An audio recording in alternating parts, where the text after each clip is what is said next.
Hi, we are all good enough. I just really wanted to tell somebody today you are good enough just the way you are. You are good enough. You know, life throws all sorts of situations our way, and you can think, hey, I can't do this, or I'm not doing this right, but you are good enough. The fact that you want to try to do things differently, the fact that you have a heart that cares, that says so much about you. And of course, there are a lot of things in life that we can change for the better for ourselves. But for now, I would like you to know that you are good enough. You are you, and that's more than enough.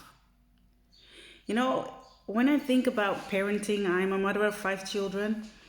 And I had to learn so many things in life. I had to grow through a lot of things. And it was just fine. It was difficult, but it's fine. And I've learned that, if you take yourself, for example,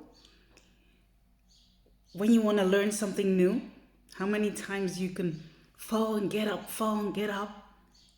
And children are just the same. They have to learn things. It takes time, it takes repetition to grow.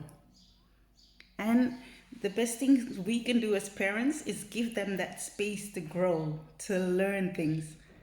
They're such beautiful human beings.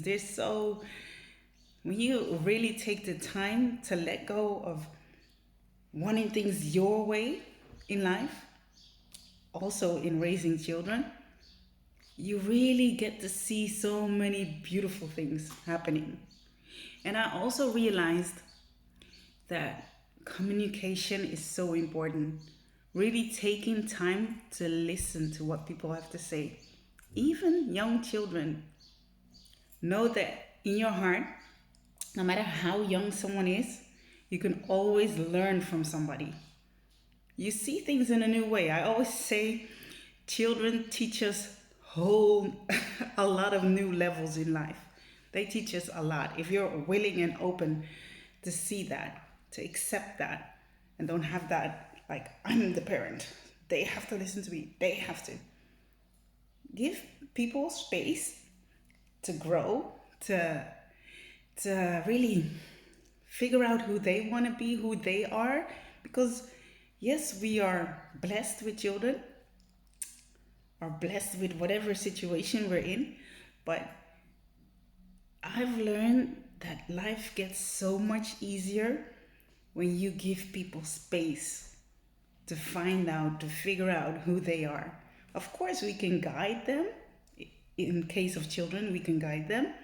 But if it's in another relationship, also, when you give people space to figure out who they are and not really push your ways on them and your way of thinking, your way of being on other people, you get so many beautiful results. It takes a lot of courage to set people free, to be who they are, to discover who they are, to let things go. Not completely, but, you know, gradually when it comes to children. But I do believe that it also helps in other relationships. Because when you're stuck in your ways and you want things your way, it really clashes. And that's why I'm really encouraging whoever is out there needing this. Give people space, just a little. It's like a rubber band, elastic. They go this way, they go that, but they always come back. They come back in that center if you let them. It's only when you don't give that elastic enough space, it snaps. And it's the same way with relationships. Give that elastic some moving space to discover and keep the communication open. Share your own feelings, share your own difficulties of life in relationships or in raising children. Children know and understand so much more than you can imagine, even young ones. So, of course, you have to really figure out for yourself what is wise to share with children and what not. But you learn. And again, you're just good enough. Don't beat yourself up about things you don't do right, or, you know, you learn along the way. When you know better, you do better. You always do better. And sometimes you have to fall a couple of times before you really get it right, but you will always get it right. If you have a heart of love and compassion and you want the best for somebody, the best thing you can do is work on yourself. Work on your own ability to give people space, patience. Because if you're always frustrated, oh, this one has to go this way, and why isn't it going that way, and why isn't it listening, and that energy, that negative and anger and bitterness, it clashes. Because if that's what you're feeling inside, that's what you're also sending out. So it's so good to evaluate yourself and your own feelings. And when you do that, in whatever relationship you have, you'll be able to handle things a lot better. Don't be so hard on yourself. And again, give your environment space to be who they are, to discover who they are. Of course, there have to be boundaries.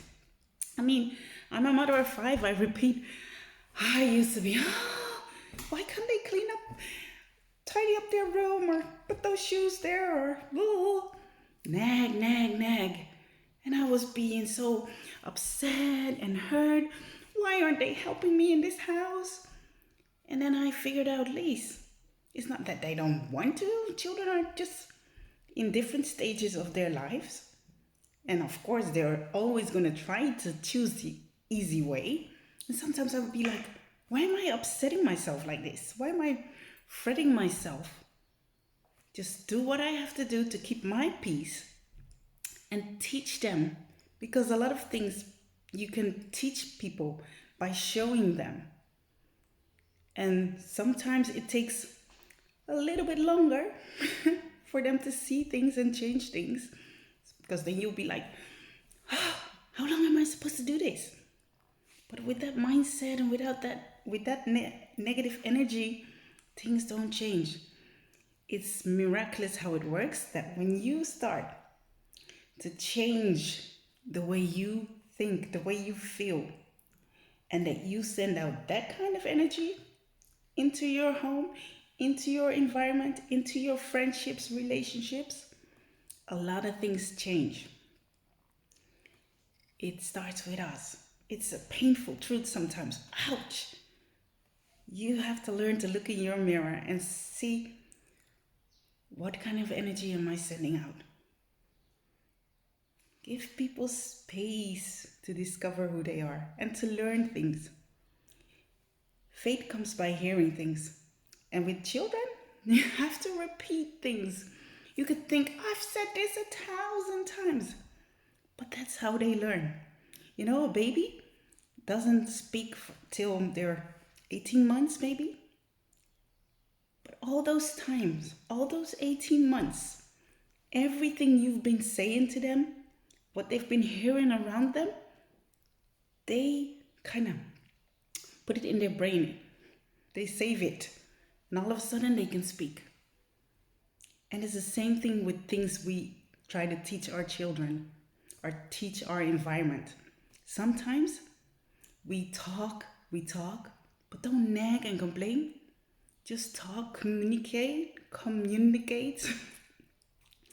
and repeat it. And when the time is right, they will get it. I was so surprised that so many things I was nagging about and complaining about and getting upset and tired, all of a sudden, it just changed. They just got it. Just like that. But we have to realize that just like we need time to have things sink into our brains. It's the same with children. They need time to figure things out, to grow into things, to learn things. It takes a lot of love, patience, devotion, and again, give them that elastic, give them that little space to stretch and do whatever it is they need to do. Start changing yourself, the way you communicate or do things, or the mindset even, okay, I'm just letting this go. I know I'm the parent. I know I'm this person in a relationship. I'm just going to continue doing what I can do, teaching them without nagging and complaining. You're human, of course. Sometimes you're going to, but center yourself again and know that just like you have to grow in life and learn things in life, it's the same for your environment, whatever environment you're in. Children need time to learn things. People around you need times to learn things, and you need time to learn things. Have a good day. We are good enough. Be patient. Have a fantastic day. Bye-bye.